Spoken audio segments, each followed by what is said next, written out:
Hello, it's Claire from Come Back Brighter here. Something I'm going to share with you now. I'm going to talk about narcissistic parents, narcissistic grandparents in particular, when it comes to how a narcissistic parent will treat your child. And this is based on an experience that I've just gone through with my son. So this is all pretty much live. This happened a little while ago, but I'm ready to share with you now. And previous to this, I've been very reluctant. I don't know what it is, but I've kind of been reluctant to really get into this too much. And one of the questions that I regularly kind of ask myself when it comes to narcissists, and that is, are they kind? Are they kind? And because what I've been sat with recently is the whole kind of idea that they aren't kind. But what I've realized through this experience that my son's gone through is how vindictive and cruel narcissists are, which is very different from them just being unkind. Now, this is concerning a club that my son is part of. And he goes to it and he's kind of learning a skill. I don't want to go too much into detail because this is kind of live-ish. And we've told the woman that runs this that he's going to be leaving soon for various reasons. Nothing to do with the club, nothing to do with her. It's a completely different matter altogether. He'll be leaving. So he's basically, what's happened is he's due for a test. And what she's done is she's accelerated everything so that he could take his test early, so he could take his test and then go. So he's taking this test maybe a month, maybe 2 months earlier than the other kids in the class. And right, so the first thing was when we turned up to this session, she hadn't told myself or my husband that he was going to be actually live tested that day, because this is like a practice for the test. Okay, she hadn't told us and she hadn't told him that he was actually going to be tested for the real thing on that day. Okay, so and she announced this was unusual. This doesn't usually happen, but the parents and the kids were all stood around together. So it was everybody involved, all the children involved in the same club and the parents involved. And she announced in front of everybody that my son would be taking his test early because he was leaving and everybody else was doing the other bits of the test, but but it was specifically mentioned in front of the group. Okay. And so he was really nervous about going. He didn't actually want to go. And I found that a really difficult position to be in, because I didn't want to force him, but I thought it was just kind of like nerves about doing the pre-test. And so I supported him through that. I didn't force him. I supported him through it, and he went, but it was awful.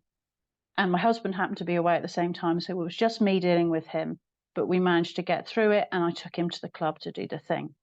And so what happened was I went to pick him up, and I got out of the car, and normally the woman who runs this thing just completely ignores me. My son comes running up with his stuff, puts it in the boot of the car, and we go off. Everything's fine. And this time my son saw me and then disappeared, and then came back again a few minutes later. And I was expecting him to be, I thought he was going to pass the test, and he would be bouncy and bubbly and really happy to see me and had a really nice day because he loved doing this thing. And he came over to me and he didn't say anything, which is really unusual for him because he likes to talk. And he just stood there looking a bit odd. And I thought, oh, what's going on here? So I said, is everything okay? And he said, yeah. And then he kind of disappeared. And then the woman running this thing came up to me and said that she'd kind of told him that he passed the test, but he wasn't to tell anybody else. He wasn't to tell anybody else in the group, and he wasn't to tell any of the parents. He could tell me, but wasn't to tell anybody else, but he told other people in the group. Now, the whole time she was talking, okay, I think this is where I have an advantage because I'm English. So therefore, when anyone's speaking French to me, there's like a little bit of a delay. There's a little bit, I've got to kind of consider more what she's saying because she's speaking French and I have to kind of translate it and work out if I've worked out everything right. But she was explaining to me how disappointed she was that she told him not to tell anybody and he told people and all the rest of it. And I didn't say anything. I didn't say anything. I did not say anything in agreement with her. I didn't say anything in agreement with my son. I just didn't say anything. But I was thinking, I want to know what this is all about. I want to hear from my son before I automatically back up the adult. So we got in the car and my son explained what happened and burst into tears. He was almost hysterical. I didn't know what to do with him. I didn't know what to do with him. I said to him, do you want me to pull over? Do you want a hug? He said, no, just get home. So he cried. He sobbed all the way home. All the way home. And between his sobs, he was telling me what happened. So from him, I learned what had happened more than from her. And what had happened, he had told the secret that she didn't want him to reveal.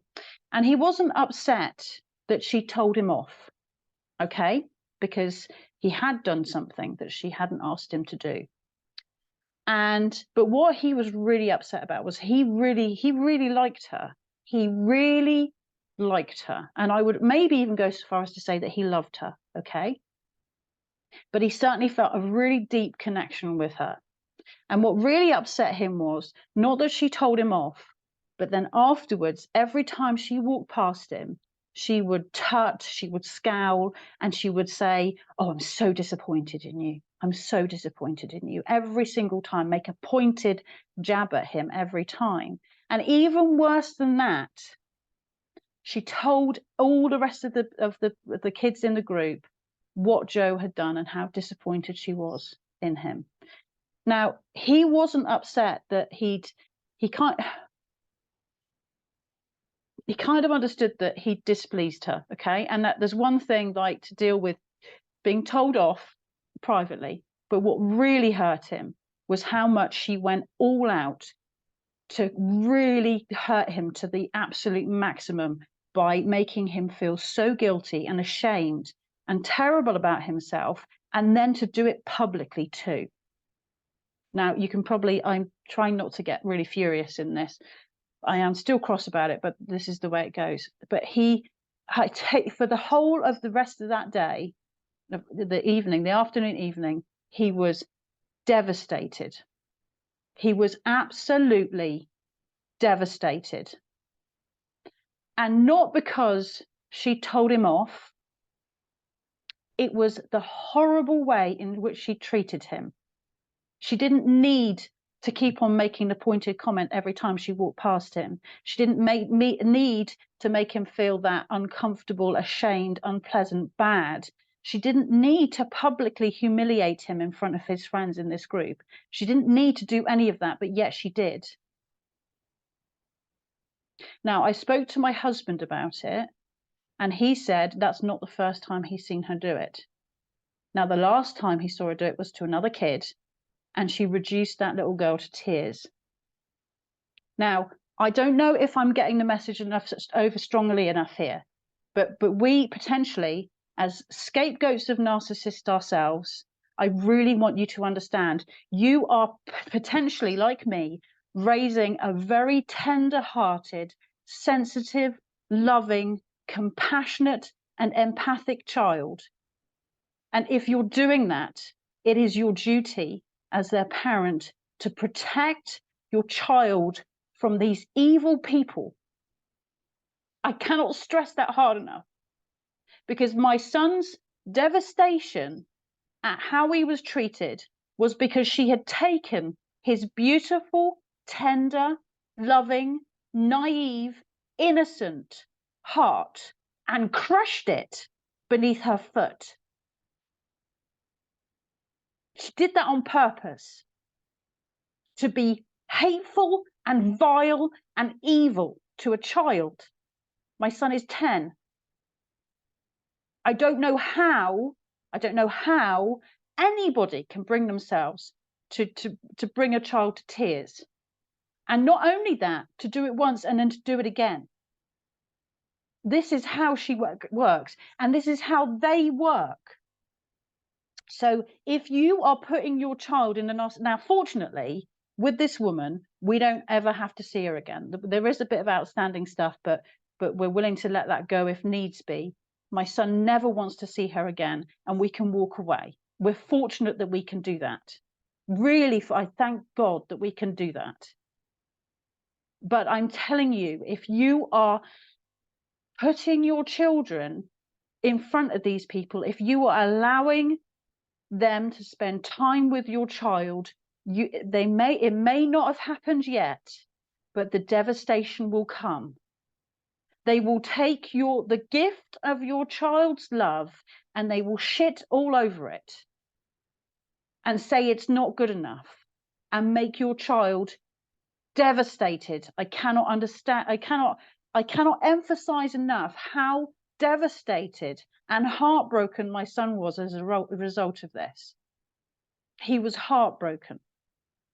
This was not just simply a matter of, in some way, his behavior displeased her and she corrected it and everything was fine. He was devastated. And a part of him was worried that I would be cross. I was not cross at all. I wanted to hear from him what happened. We had the discussion that, you know, she specifically asked him to do something and he didn't do it. So that was like the crime he committed. And I'm saying air quotes around it because it's not a crime. This is a child who's learning about life and learning about the world. And she took that. She contrived the whole thing. She contrived all of it because she knew we were leaving. Now, she would have continued to have been nice to him if we weren't leaving. So effectively, what she did was she discarded my son. She discarded a 10-year-old child. These people are sick and they are dangerous. If your child is anything like mine, if your child is sensitive and tender-hearted, what you're doing, and if you're allowing them to spend time with a narcissist, it's a lamb to the slaughter. You are putting your child up on a silver platter to have their heart stomped on, deliberately, not by accident, not because they're misguided. They know exactly what they are doing. Now, he's been with this woman for a year, okay? He's seen her about every week for about a year, and she's been okay with him. He's enjoyed it. He said that he thought he was her favorite. See, that's a bit of a red flag for me. He said this in conversation after this thing happened. He thought he was her favorite. She's been fine for a year. Well, she knew that we were continuing this thing, so we were going to continue to pay. Everything was fine. And then as soon as she thought, hang on a minute, they're not paying anymore, they're leaving, I can do this to him. And it makes me so angry. So I really, really want you to understand, if you have children and you know your parents are narcissists, please save your children from them. Please stop them spending time with your children. Please protect them. Please be the protective parent that you wanted as a child, and stand in their way and shield your children from them. It's up to you to do it. It's up to you to do it. And if it's a bit uncomfortable for you, then just take it. Because what you're doing is, if you're allowing your child to spend time with a person like this, then you are breaking your child's heart. You're allowing that to be happening. These people are evil. They're not just unkind, or they're not just not kind. They are cruel, they are vindictive, and they are evil. And they will target the kids with the beautiful, tender, soft hearts, the sensitive ones, the loving ones. They will target them deliberately.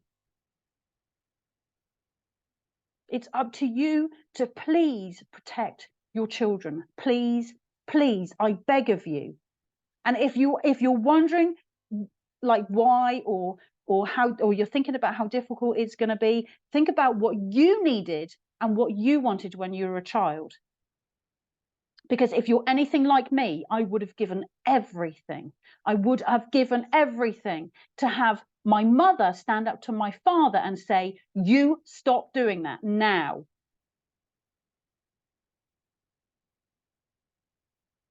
I would have done anything. But she was spineless and just as bad as he is. No one protected me as a child. No one. And now it's my duty to do that for my son. And it's your duty to do that for your child. I cannot stress it enough. Every minute your child is with a narcissist is a danger to them. Please protect your children. That was my rant. If you need my help or support, you don't know if your parents are a narcissist, you're not sure, you need validation, you need support from me to get through this, please reach out to me. Please reach out to me. Ask me questions, email me, comment here, whatever you want to do. Please reach out to me and I'll help you through it. Bye.